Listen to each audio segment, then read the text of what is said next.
कृष्णा राधे राधे। आज हम आपको सोमवार के व्रत की विधि बताएंगे। सोमवार का व्रत चैत, बैसाख, सावन, मार्गशीर्ष एवं कार्तिक मास से आरंभ किया जाता है। साधारणतः सावन मास में सोमवार व्रत का अधिक प्रचलन है। सोमवार को प्रातःकाल काले तिल का तेल लगाकर स्नान करें और विधि पूर्वक शिव जी का पूजन करें।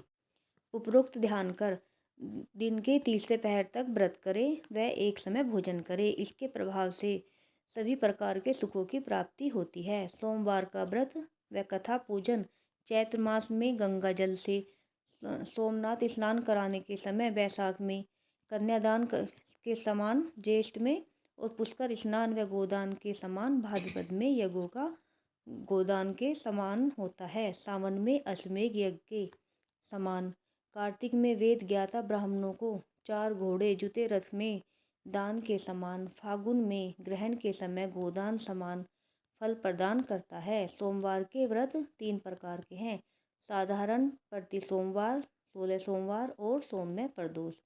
शिव पूजन के पश्चात कथा सुननी चाहिए, इससे भगवान शंकर प्रसन्न होते हैं। ओम नमः शिवाय। कथा इस प्रकार है। एक बहुत धनवान साहूकार था, जिसके घर में धन धान्य आदि किसी की कभी भी कमी नहीं थी। परंतु उसको एक बड़ा दुख था कि उसके कोई पुत्र नहीं था। वह इसी चिंता में रात दिन रहता। वह पुत्र की कामना के लिए प्रति सोमवार को शिव जी का व्रत और पूजन किया करता था तथा सायंकाल को शिव मंदिर में जाकर शिव जी के श्री विग्रह के सामने दीपक जलाया करता था। उसके इस भक्तिभाव को देखकर एक समय श्री पार्वती जी ने शिव जी महाराज जी से कहा कि हे महाराज, यह साहूकार आपका अनन्य भक्त है और सदैव आपका पूजन और व्रत करता है, श्रद्धा से करता है। इसकी मनोकामना पूर्ण करनी चाहिए। शिवजी ने कहा कि हे पार्वती, यह संसार कर्म क्षेत्र है। जैसे किसान खेत में जैसा बीज बोता है वैसा ही फल काटता है, उसी तरह इस संसार में प्राणी जैसा कर्म करते हैं वैसा ही फल भोगते हैं। पार्वती जी ने अत्यंत आग्रह से कहा, महाराज, जब यह आपका इतना बड़ा भक्त है तो आपको इसकी इच्छा पूरी करनी चाहिए। तो उसकी समस्याएं अवश्य दूर करनी चाहिए, क्योंकि आप सदैव अपने भक्तों पर दयालु होते हैं और उनके दुखों को दूर करते हैं। यदि आप ऐसा नहीं करेंगे तो मनुष्य आपकी सेवा तथा व्रत क्यों करेंगे। पार्वती जी का ऐसा आग्रह देख शिवजी महाराज कहने लगे कि हे पार्वती, इसके कोई पुत्र नहीं है, इसी चिंता में यह अति दुखी रहता है। इसके भाग्य में पुत्र न होने पर भी मैं इसको पुत्र की प्राप्ति का वर देता हूँ, परंतु यह पुत्र केवल 12 वर्ष तक ही जीवित रहेगा। इसके पश्चात यह मृत्यु को प्राप्त हो जाएगा। परंतु यह पुत्र केवल 12 वर्ष तक ही जीवित रहेगा। इसके पश्चात वह मृत्यु को प्राप्त हो जाएगा। इससे अधिक मैं और कुछ भी इसके लिए नहीं कर सकता। यह सब बातें साहूकार सुन रहा था।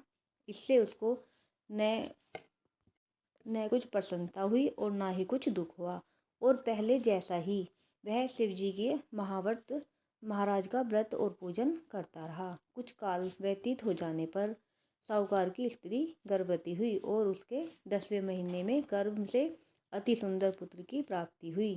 साहूकार के घर में बहुत खुशी मनाई गई, परंतु साहूकार ने उसकी केवल 12 वर्ष की आयु तक जान ली थी और अधिक प्रसन्नता प्रकट नहीं की और न ही किसी को भेद बताया।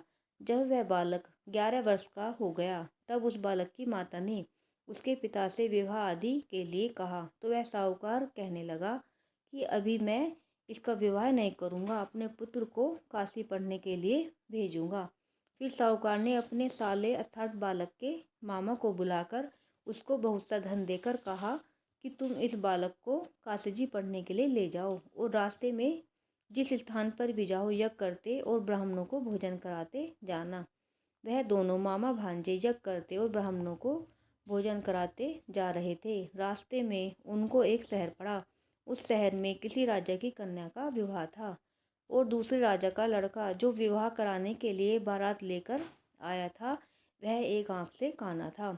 उसके पिता को इस बात की बड़ी चिंता थी कि कहीं वर को देखकर कन्या के माता पिता विवाह में किसी प्रकार की अड़चन पैदा ना कर दें। इस कारण जब उसने अपनी अति सुंदर सेठ के लड़के को देखा तो उसके मन में विचार आया कि क्यों न दरवाजे के समय इस लड़के को वर का काम चलाया जाए।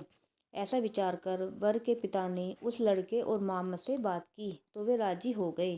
फिर उस लड़के को वर के कपड़े पहना दिए तथा घोड़ी पर चढ़ा दरवाजे पर ले गए और सब कार्य प्रसन्नता से पूर्ण हो गया। फिर वर के पिता ने सोचा कि यदि विवाह कार्य भी इसी लड़के से करा दिया जाए तो क्या बुराई है।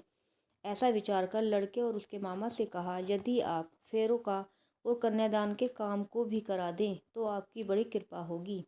मैं इस बदले में आपको बहुत सा धन दूंगा। तो उन्होंने स्वीकार कर लिया। विवाह कार्य भी बहुत अच्छी तरह से संपन्न हो गया। परंतु जिस समय लड़का जाने लगा तो उसने राजकुमारी की चुंदड़ी के पल्ले पर लिख दिया कि तेरा विवाह तो मेरे साथ हुआ है, परंतु जिस राजकुमार के साथ तुमको भेजेंगे वह एक आंख से काना है।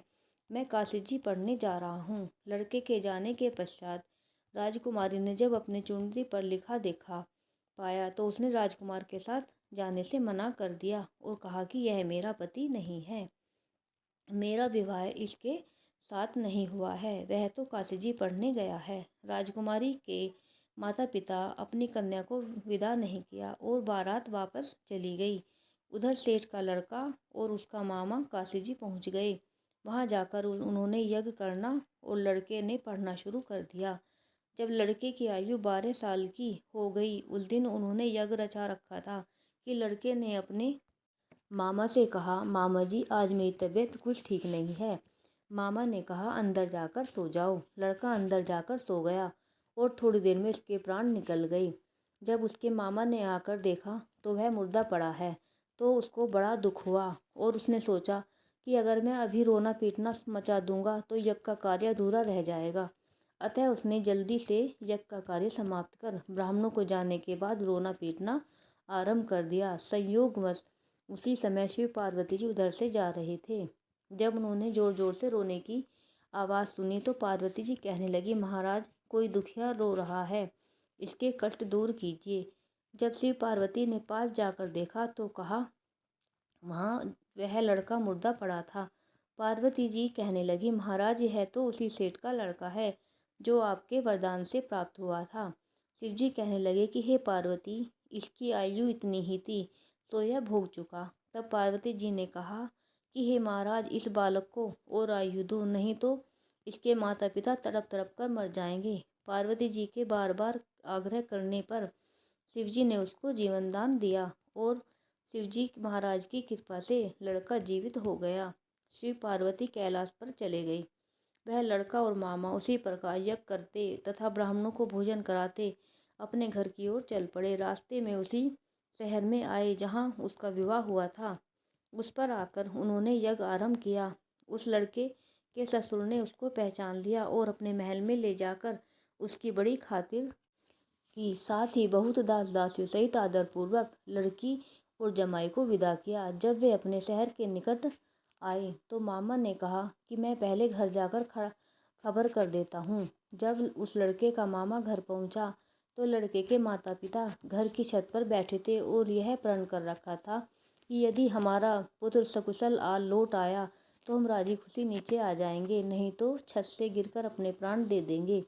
इतने में उस लड़के के मामा ने आकर यह समाचार दिया कि आपका पुत्र आ गया है तो उनको विश्वास नहीं हुआ। उसके मामा ने शपथ पूर्वक कहा कि आपका पुत्र अपनी स्त्री के साथ बहुत सारा धन लेकर आया है। तो सेठ जी ने आनंद के साथ उसका स्वागत किया और बड़ी प्रसन्नता के साथ रहने लगे। इसी प्रकार से जो कोई भी सोमवार के व्रत को धारण करता है अथवा इस कथा को पढ़ता है और सुनता है उसकी समस्त मनोकामनाएं पूर्ण होती हैं। ओम नमः शिवाय।